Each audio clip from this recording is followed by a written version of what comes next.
For years, many U.S. entrepreneurs saw Canada as a natural expansion choice. Same language, familiar culture, political stability, and a seemingly business-friendly environment.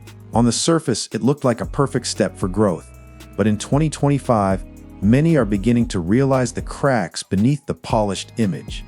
Because if you are thinking about moving your business, or even starting one, in Canada this year, you need to slow down and take a deeper look. What once seemed like a smart move is now, for many, proving to be an expensive and complicated mistake. Canada is changing, economically, politically, and culturally. And those changes are not necessarily in favor of the foreign entrepreneur. The regulations are getting heavier, the taxes are tightening, and the costs are rising. And while Canada still offers safety, infrastructure, and polite people, those benefits are not enough to offset the downsides for most American small and mid-sized business owners. This is not a hit piece. This is a wake-up call for entrepreneurs looking to protect their capital, their sanity, and their strategic edge. Let us break it all down, clearly, directly, and with no fluff. The tax burden is higher than you think. One of the biggest misconceptions American business owners make about Canada is assuming the tax situation is similar or even more favorable than the US. In truth, it is not. Canada has one of the highest overall tax burdens in the developed world when you consider both federal and provincial layers. Corporate tax rates can reach over 26.5%, and in some cases higher depending on your location. Add in the provincial income taxes, mandatory contributions, and sales taxes like GST, HST, and your cost of doing business adds up quickly. And the paperwork is not simple. Unlike the US federal tax system, where states have wide autonomy, Canada's provinces have direct tax collection power too, which means you are often dealing with two tax authorities instead of one. And if you are a US citizen, congratulations. You now have to file in both countries.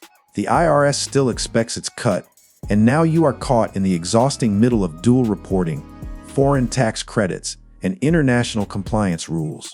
Even tax advisors struggle with the complexity.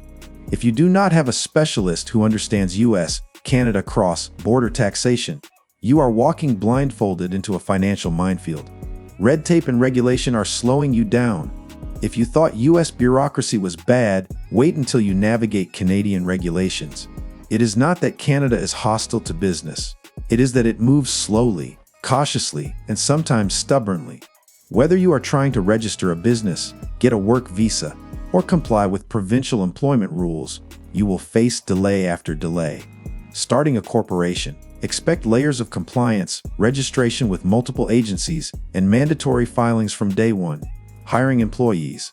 Labor laws in Canada are strict and favor the employee more than the employer in most provinces. There is less flexibility with at-will employment. Terminating an underperforming worker can trigger costly legal obligations, severance, and even arbitration proceedings. Then there is the privacy legislation. Canada's data protection laws are far stricter than many realize, especially for businesses handling consumer data. If you are running an e-commerce platform or SaaS company, the level of compliance you need to meet can slow your operations and require expensive legal audits. These are not suggestions. They are enforceable mandates with fines attached. For small businesses that thrive on speed, agility, and lean operations, Canada's rules can feel like quicksand. Currency fluctuations can wipe out your profits. Another overlooked challenge, the Canadian dollar. It may seem minor when you first expand across the border, but the currency difference can impact your pricing strategy, your supply chain, and your cash flow stability. The CAD-USD exchange rate fluctuates heavily, and in times of political uncertainty or oil market shocks, the Canadian dollar can drop fast. If your costs are in Canadian dollars, but your income is from American clients, or vice versa, a small dip in exchange value can eat into your profits fast. Hedging against that volatility is possible, but it is another layer of financial complexity you now have to manage. More importantly, most Canadian consumers are extremely price sensitive.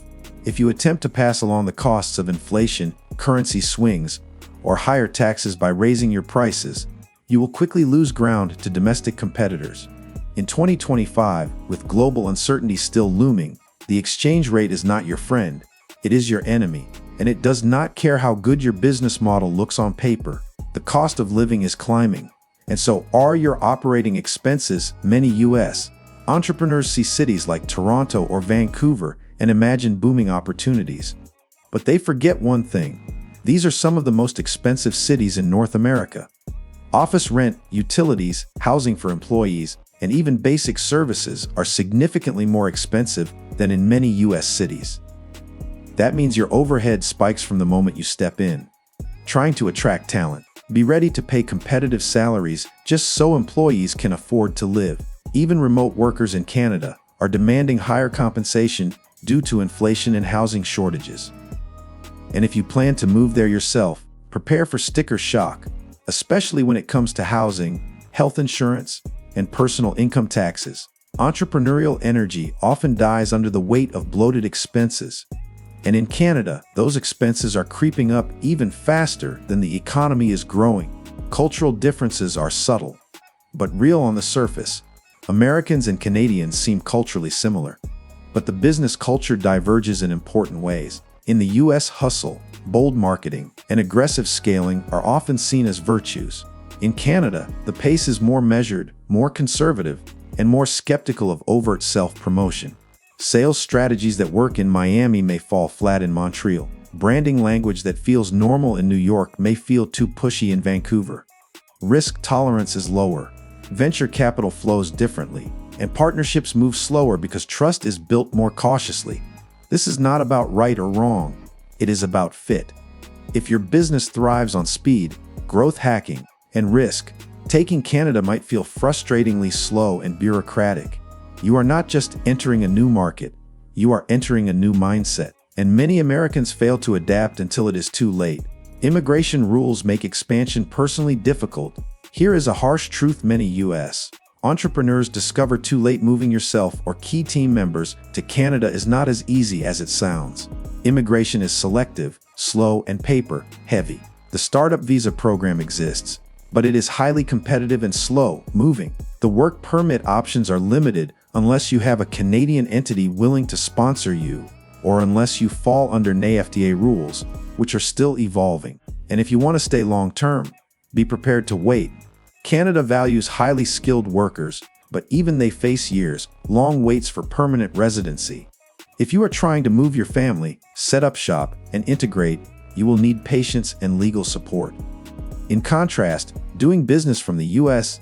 while targeting Canadian clients may give you more freedom. Physically moving to Canada or even setting up a formal presence there may backfire and weigh you down with personal and professional limits you never expected. The political climate is not as stable as it looks. Canada's image globally is one of calm stability.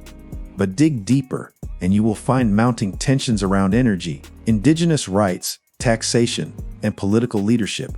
Provinces like Alberta are pushing for more autonomy. Quebec still maintains a distinct culture and language barrier. And upcoming elections could shift the economic policy landscape dramatically. What does this mean for you? More uncertainty. Policy changes can alter your tax obligations, your ability to hire, your industry regulations, and your long-term plans. If you are in sectors like energy, finance, or health tech, expect the rules to change mid-game. And even if you are in a safe niche, the regulatory mood in Canada is shifting toward more oversight, not less. When you are running a business, you do not just need today's rules. You need visibility on the next 5 years. And in Canada right now, that clarity is eroding.